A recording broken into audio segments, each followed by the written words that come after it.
नमस्कार, मैं हूं दीपक मुनि और आप हैं मेरे साथ डे टीवी पर। तो भारत ने अभी तक पाकिस्तान पर कोई वॉर डिक्लेयर नहीं किया है, पर इनके नेता लोग हर 10-12 घंटे में आकर बताते रहते हैं कि भारत इन पर अब अटैक करेगा, तब अटैक करेगा। इनके यहाँ जो लोगों की हालत है उसके पीछे सबसे बड़ा रीजन है भारत का साइकोलॉजिकल वॉर।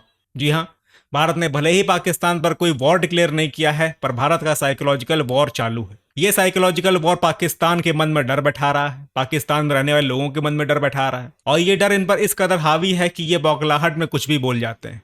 अब देखिए, भारत की सरकार जब ये डिक्लेयर करती है कि उसने अपनी आर्म फोर्सेस को फ्री हैंड दे रखा है, तो इनके मंत्री अगला दिन खुलने का भी इंतजार नहीं करते और आधी रात में अपने लोगों को जगा कर बोलते हैं कि भारत अगले 24 से 36 घंटे में अटैक कर देगा, क्योंकि इनके मन में डर था कि कहीं ऐसा ना हो कि भारत 3-4 बजे अर्ली मॉर्निंग आवर्स में पाकिस्तान पर अटैक कर दे। सुबह तक उन्हें अपने देश की जनता को सावधान करने का मौका भी ना मिले। अच्छा, उस दिन 29-30 की रात थी। उसी दिन रात में 4 रफेल एलओसी पर पहुंच जाते हैं। पूरे पाकिस्तानी एस्टेब्लिशमेंट में हड़कंप मच जाता है कि कहीं भारत ने एयर स्ट्राइक तो नहीं कर दी। इनके फाइटर जेट्स आते हैं, पर तब तक रफेल्स को वापस बुला लिया जाता है। इसके बाद इधर कल से इंडियन नेवी अरेबियन सी में लाइव फायर ड्रिल्स करना शुरू कर चुकी है। पाकिस्तान को कोई आइडिया ही नहीं है, इनफैक्ट किसी को भी कोई आइडिया नहीं है कि इंडियन नेवी कब लाइव फायर ड्रिल करते करते इनको ग्रिल करना शुरू करते, या रफेल्स जेट बॉर्डर पे फराटे भरते भरते कब एलओसी पार करके इनके यहाँ पहुंच जाए। तो कोई आइडिया नहीं है, और यही एक साइकोलॉजिकल वॉर है। इंडियन आर्म फोर्सेस की तीनों विंग्स बारी बारी से एक्टिव होती हैं। कभी रफेल एलओसी पहुंच जाते हैं, कभी ग्राउंड फोर्सेस अपना मूवमेंट स्टार्ट कर देती हैं, तो कभी Indian navy live fire drill शुरू कर देती है। रातों की नींद हराम हो चुकी है पाकिस्तान की।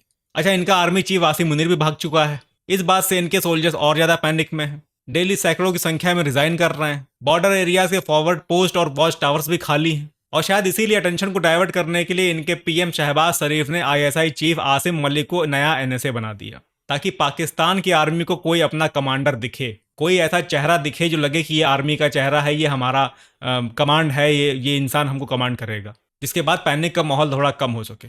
देखिए, पाकिस्तान के लिए भारत का इन्वेजन इतना सत्य और अटल है कि इन लोगों ने लश्कर तैयबा के लीडर हाफिज सईद की सिक्योरिटी 4 गुना बढ़ा दी।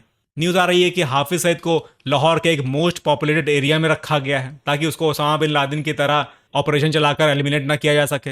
हाफिज सईद की सुरक्षा में पाकिस्तानी स्पेशल फोर्स के कमांडोज रखे गए हैं, और साथ ही घर के आसपास के 1 से 2 किलोमीटर का दायरा हाईली सेंसिटिव सीसीटीवी से मॉनिटर किया जा रहा है। आप इमेजिन करिए पाकिस्तान में क्या माहौल होगा इस समय। हर कोई बस ये सोच रहा है कि कभी भी अटैक हो सकता है, नेवी अटैक कर सकती है, एयरफोर्स अटैक कर सकती है, आर्मी मूवमेंट हो सकता है। मतलब हर तरीके से ये लोग हर पल इसी सस्पेंस में रहते हैं कि अब अटैक हुआ कि तब अटैक हुआ। अच्छा, हाफिज सईद की सिक्योरिटी को बढ़ाने का एक और रीजन है, और वो है Lawrence Bishnoi gang. Lawrence Bishnoi gang ने कहा है कि वो पहलगाम के हमले का बदला हाफिज सईद से लेंगे, तो ये भी एक वजह है कि इनकी सिक्योरिटी को बढ़ाया गया है। इसके अलावा एक अननोन मैन भी पाकिस्तान में खुला घूम रहा है, पता नहीं कब कहाँ कैसे वाकई अपना काम कर जाए। तो पाकिस्तान पूरी तरीके से एकदम वॉर मोड में है, कोई और काम नहीं हो रहा है। इनकी पूरी एनर्जी, इनके पूरे रिसोर्सेस इस समय वॉर की तरफ है। सुनने में यह भी आ रहा है कि आईएमएफ से जो उन्होंने लोन लिया था उसका आधा हिस्सा इन्होंने अपनी वॉर प्रिपरेशंस में खत्म कर दिया है।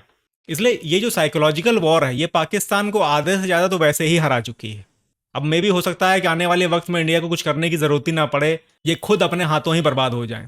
इनका शेयर मार्केट क्रैश हो चुका है, इनकी इकॉनमी पहले से ही गड्ढे में थी, अब और अंदर धंसती चली जा रही है, और ऐसे ही हालत रहे तो ये बिना वॉर के सरेंडर कर देंगे। ये भले ही कितना बोले, इनके मंत्री कितना बोले, लेकिन जो हकीकत है वो दुनिया जानती है। देखिए, पाकिस्तान का टूटना तय है। पाकिस्तान टूटेगा, बलूचिस्तान बनेगा, खैबर पख्तूनवा जिनका रीजन है नॉर्थ हिस्सा, वो तालिबान लेके जाएगा, हमारा पीओके हमें वापस मिल जाएगा, और सिंध और पंजाब में उनका लीडर ऑलरेडी अवेलेबल है। अगर आप जानते हैं मैं किसकी बात कर रहा हूं तो बहुत अच्छी बात है, अगर नहीं जानते हैं तो अगली वीडियो जरूर देखिएगा। तो फिलहाल के लिए इतना ही, मिलते हैं अपडेट्स के साथ, पाकिस्तान की लोकल पॉलिटिक्स के साथ। तब तक के लिए जय हिंद।